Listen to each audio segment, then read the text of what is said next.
Good morning. I'd like to talk to you today just a little bit about this four-legged table that we're putting together. The first day we talked about our faith, and the second day we talked about our family, and today we will talk about our finances. And some people will say, why talk about finance?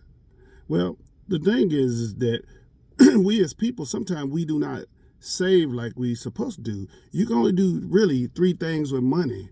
And number one, you can spend it. Number two, you can give it away. And number three, you can save it.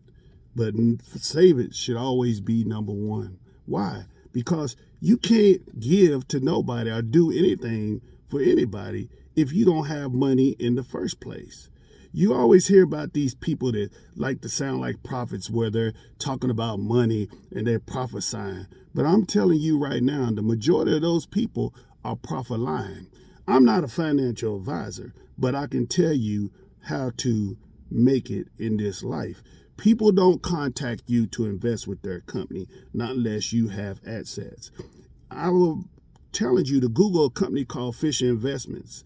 They send me a letter every 6 months because of my status of where I'm at in the financial world. That's fine. But I've made it this far without them, and I'm going to keep making it without them. But I want you to Google a few things, because when we come back later on in the month and talk about finances, I want you to be able to keep up. Number one, I want you to Google Rule of 72. This rule tells you what it takes to double your money. Number two, I want you to Google dollar cost averaging.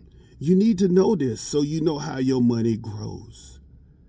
Number three, I want you to Google the 4% rule. This is if you're young or old, because this tells you how much of your money you can get that you saved at retirement without never going broke, never having to worry about eating dog food. And then I want you to look at what an index fund is versus what a stock is.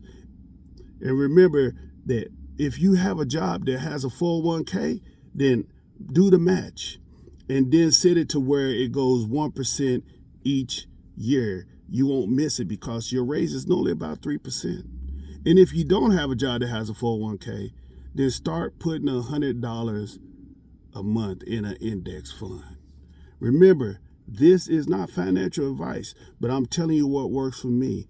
I even have crypto, but only 2% of my whole portfolio goes into crypto. Why? Because it's not proven yet. Everybody's saying they're getting rich from it, but you don't see the fruits of it. It's like a tree that grew, or that fig tree that grew, but they bear no fruit.